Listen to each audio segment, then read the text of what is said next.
Hello, my lovely crystal flowers, and today this is episode 2 of our podcast called They Don't Understand. And as promised, we are going to be doing mental illnesses. This is a whole episode dedicated to mental illnesses because I promised you guys that I would do it, and I keep my promises no matter what. So, to start off, let's discuss what kind of mental illnesses we're going to be talking about because there are many types, and really there's not really just one definition of how it's like. For example, hmm, let's take depression for example. It's the most common, other than anxiety, it's the most common mental illness that I've ever heard. At least to my experience, that's what I've heard most of the time. It's depression and anxiety. So, depression isn't just, oh, I'm sad, oh, I can't do anything because I'm sad, oh, I'm not feeling well because I'm sad. It's not just about being sad. It's about feeling insecure. It's about feeling a false sense of happiness. Like, not happiness, but like a sense of guilt for nothing, really. Some call it overthinking as well. Overthinking is also a part of depression to many people. Maybe not to some, but to many people. Self harm is a thing in depression, and some people don't, but some people do. Uh, Self depreciating, that's a lot what I've seen, and I myself have uh, been through insecurities, and I've seen a lot of people be insecure about themselves, even though there's literally nothing wrong with them. Okay, so there are many, many types of depressions and anxiety and just overall many things. So the first topic is, of course, I'm going to start off simple with depression. So, depression doesn't really have a proper cause. Well, not really. To some extent it does, but it's not really like just happening because of one thing, you know? There could be multiple reasons why depression is happening. But mostly depression from what I've seen, I'm no expert. I just want to clarify this. I'm no expert, but from what I've seen, it's usually because of how the environment is, and usually because of how our society is. People who are depressed usually are depressed because of their environment, of how other people see them, and how other people judge them, even though no one's looking at them. I can give you a great example. When you start your first day of school, you head into the bus and you feel like everyone is staring at you. You think everyone is silently judging you, and when someone laughs, you automatically think that they're laughing at you. Yeah, that is also a part of what we're going to talk. It's not like directly depression. No, no. It could be like a symptom. No. It's mostly overthinking, and it's, from what I've heard, it's called the imaginary audience. And these are not my words, by the way. I've heard this from an animator called Rebecca Perrin. Please check her out.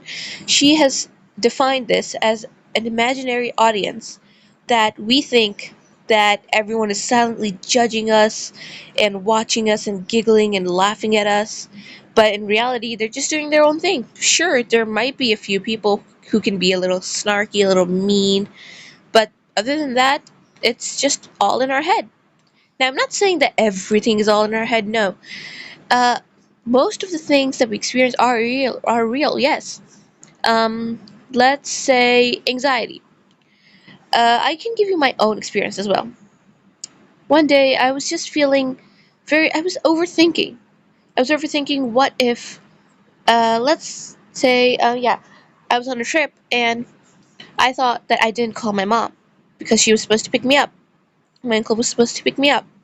I thought I didn't call her, and I thought she just forgot because I didn't call her properly like a few times. So I just sat there with my teacher, and these thoughts swarmed my mind. And like I got really anxious, I got really worried. And you know that gut feeling? You obviously know when you have to trust your gut and usually it becomes right. That's what happened. So some cases, anxiety is necessary to say the least. Overthinking is sometimes necessary, but usually it doesn't lead to many good things. Sure, this time it was good for me, but what about the other times? I'm sure we've all had this thought that what if the ceiling fan falls down? What if the glass breaks? What if the handle of the glass just comes off? What if the building catches on fire? I'm sure we all have these intrusive thoughts, right? And I've seen many people ignore this. I've seen many people just say, like, oh, it's all in your head. It's nothing. It's just you being paranoid. And sometimes, yes, it is being paranoid, but to some extent, it is worrying because you don't know what's going to happen. No one knows what's going to happen. Again, I said this in my last episode as well in childhood, that life is like an open book. No one knows what's going to happen next, and we all yearn to find out. I'm not going to say the rest because it doesn't really relate yet, quite yet, but you get my point. So, you see, this depression is a serious thing. People joke about it. Just say, oh, like, you look at you, you're being quiet, you're depressed, you're emo. No, and to that I say this is unacceptable. Like, this is not good. Like, someone is suffering and you're making fun of them, just calling them gloomy and an emo. And this is not right because I have gone through this myself. I have seen people call me depressed, fake anxious at school mostly, and it was the worst time of my life. And I was only like, what, 10 to 11 years, and I suffered this. I suffered immense bullying in my classes and being called so many horrible things, even though I was nothing, none of those. Or maybe I wouldn't know. Because, as I said before in my previous episode, you could be the hero in your own story, but you could be the villain in someone else's story. So, with that out of my system, let's continue. You see, depression is really something that cannot be cured properly. Depression is something that lingers in your mind after it's like subsided. For example, for one person takes medicines. Now, what the medicines do, I don't know what they do properly, but I'm sure that what they do is like they um, boost the person's serotonin. In my opinion, they probably boost the person's serotonin and they make the brain forget about the depression, give them a sense of security, and just make them feel better, you know? But really, do you really think that it can just be cured? I don't think depression can ever be cured. I think it just stays low for a really, really long time, and then eventually some symptoms like overthinking could come back. I don't think that depression can ever go away. Same thing with anxiety. Anxiety is something that everyone, and I mean everyone, has, but some people choose to ignore it. Like, some people genuinely don't express it, don't experience it because, well, their anxiety levels are lower, and some people are just like mentally weaker and are more anxious, more sensitive, let's say. And this generation, especially these kids that are my age or younger or older than me, are experiencing this because they're mentally weaker, and so am I. I'm not saying that I'm mentally stronger and they're weaker. No, I am mentally weak as well. I cannot do things properly, but that doesn't mean that I won't try.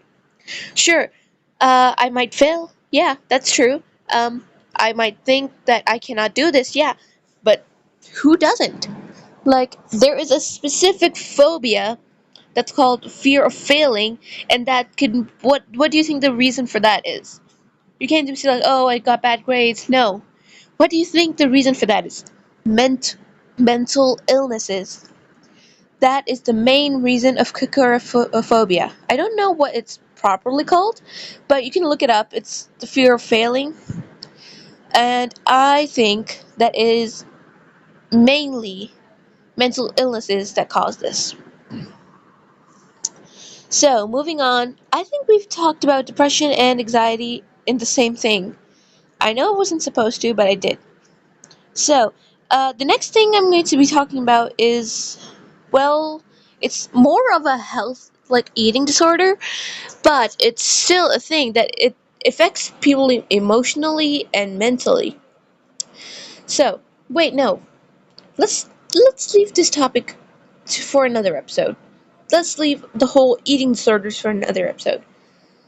So, let's talk about ADHD. That is an amazing topic, and it is the most second or third most common thing. So, to understand what ADHD is, I'll tell you what ADHD really stands for. ADHD really stands for, well, let me tell you what I think it stands for. I personally, well, what it means at least, not what it stands for. I don't really know. Um, I think ADHD is something that many people experience, but again, not many people pay attention to it. They're mentally stronger. They're more capable. Oh my god, I can't talk. I'm so sorry. Capable to overcome this. But in reality, what ADHD is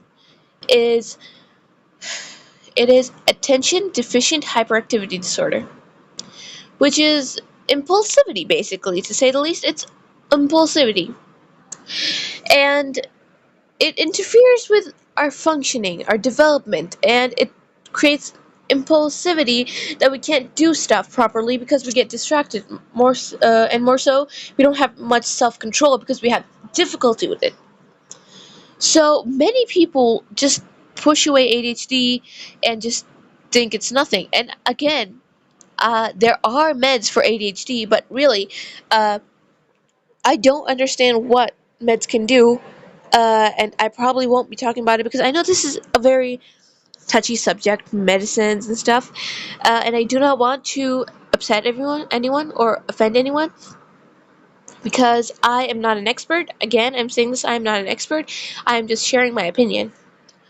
So what I've seen in ADHD is inattention, not being able to stay on task, not being able to focus, hyperactivity, impulsivity, and I have symptoms of it. I do not have ADHD. I know that. At least I have not been diagnosed, and I don't think I do have it. But I do move around a lot. I fidget around a lot. I tap a lot. I shake my leg a lot. Even I don't even know that I'm doing it, and I just start to shake my leg, and you wouldn't even know because you're not seeing me right now. I'm shaking my leg right now. Um, I do have inattention, but impulsivity, I do have self control. So I don't think I have ADHD, but it could depend on what kind of things, it has, what kind of effects it has, and what kind it is. Because, as I said, ADHD and mental illnesses are not the same for everyone. So, what I've seen in ADHD, other than hyperactivity and inattention and impulsivity, I've seen nail biting, skin biting, just like a lot of things that just someone does when they're nervous. And it's really, it's really, to some people, it's disgusting, but you have to understand that it's not controllable. Well, at least to what I know, you cannot control it properly. And you can't really stop it because you're addicted.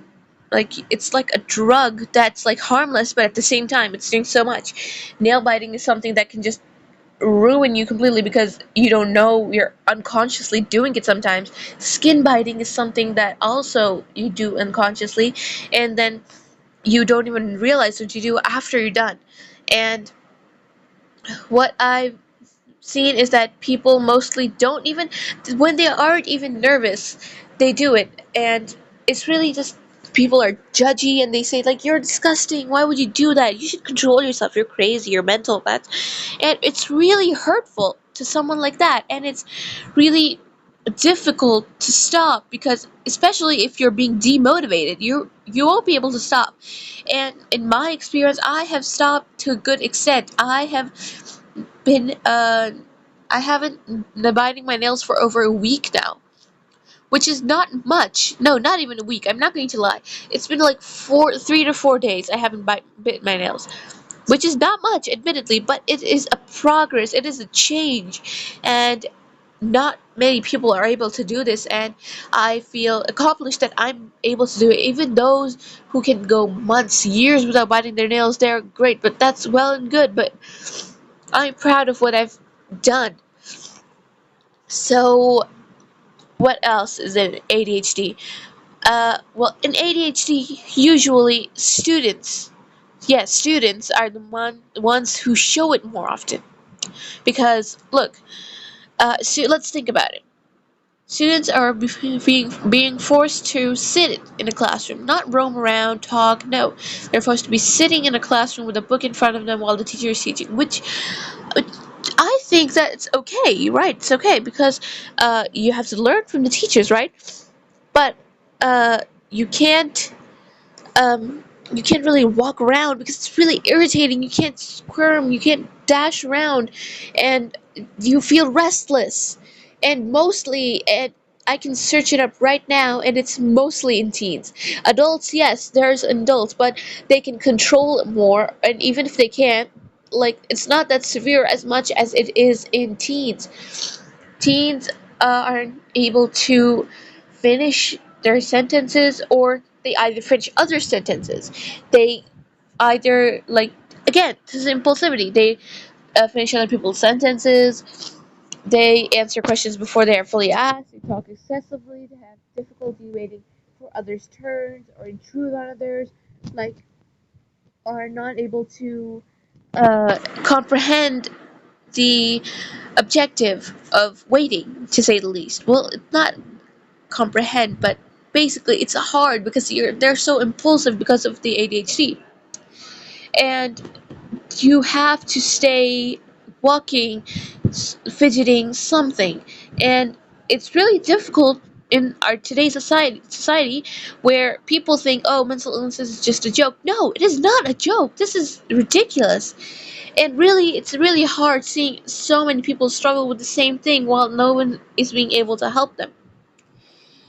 And yes, there are some cases where ADHD is cured, but really, I don't even know where to start because the symptoms of ADHD, if they're present before 12, they have to be treated as early as possible. And even on the internet, it says, like, if they are not treated, it's going to be like emotional disciplinary problems, or it has like a whole long-term effect, especially on children. If they are a victim of ADHD, they cannot receive a proper like health diagnosis because most parents just fail to see that their child is having a problem because they think, oh, this is just regular child behavior, right? Because picture this: as a child, just imagine, not really if this happened or not, just imagine, you're just tapping your feet, you're just breaking things or and trying to put them together, you're just fidgeting with things, collecting things, like hoarding things. Oh, hyperfixations, that's a thing as well in ADHD. You're having hyperfixations, you're collecting things and hoarding things. Parents are just going to think, oh, that's just a child, he just likes them, so he's collecting it. No, that's actually a symptom of ADHD, and I see how people, and mostly parents, seem to not even bat an eye. They just turn a blind eye to this, and then the child cannot be diagnosed. They grow up and they have to suffer through the ADHD and take meds, and it's really just they have to go to therapy and everything, which is not bad usually because other problems can be treated as well. But still, the point still stands that you do not treat your child, and then they have to suffer the actions of your consequences. They have to suffer the consequences of your actions, and they cannot properly be living their life properly if you do not treat them. I'm not saying that people with ADHD cannot live their life. No, I'm not saying that at all. But what I mean I mean is the people that are mentally weaker, the people that cannot comprehend, cannot hold themselves back, then they are going to have difficulty evolving into society and fitting in, because that's just how society is. And it's really difficult because uh, it's really disheartening to see as well. Well, we've talked about ADHD. Now, Let's talk about the next one. Bipolar disorder. Actually, no. PTSD. PTSD is something that is everywhere. Not everywhere, but in every age. It could be anywhere. In any age. The biggest example is the veterans. The veterans have ADHD. No, not ADHD, I'm so sorry. They have PTSD. Now, PTSD stands for post traumatic stress disorder. And I'm going to apologize right here because I know this episode's going to be exceptionally long because this is just a whole other topic. This is just really serious, and I have to dedicate 2 episodes to this because of the eating disorders, but we'll be talking about that later. PTSD is something that adults, mostly veterans, experience because of war, because it's a traumatic thing, like gunshots, flashes, everything, and it's really difficult to move on if you have PTSD because it's something that you cannot forget. Unless you have dementia or amnesia, you won't forget. Like seriously, it's difficult. You have to understand it's not from war.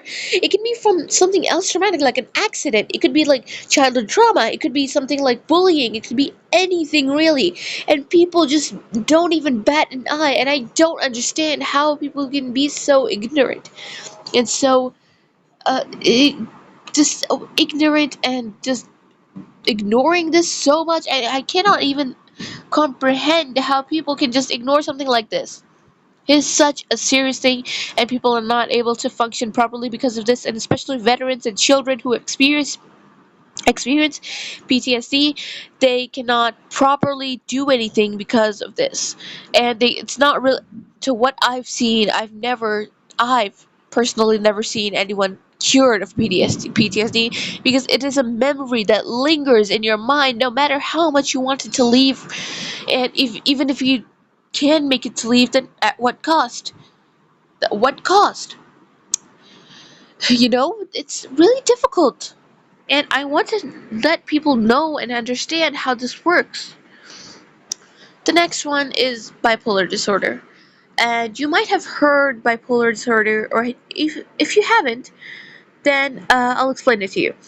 Bipolar disorder is basically mood shifts, but it's not that. Mood swings, basically, but it's not technically that. Uh, Bipolar disorder is also called maniac depressive illness or maniac depression, either one. Again, different types of depression. I've discussed this, right?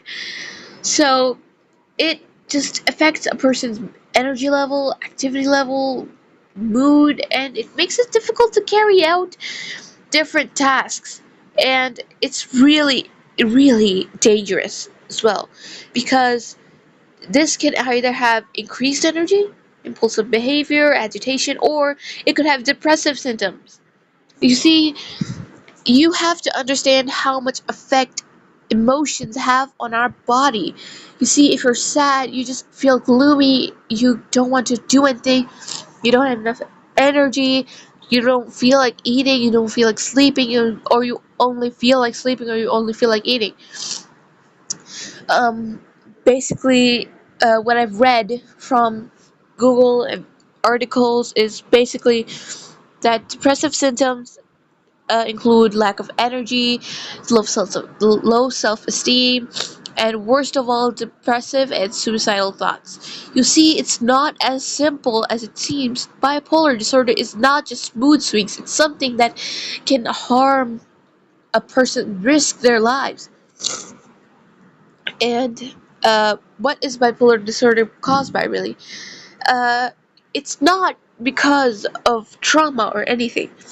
No, this is not trauma related. This is an underlying problem that is usually happens when the neurotransmitters, which you can learn from biology. I cannot explain this because it's also a difficult topic for me. By neurotransmitters that are like not working correctly, brain circuits and brain chemicals that are not working correctly, basically.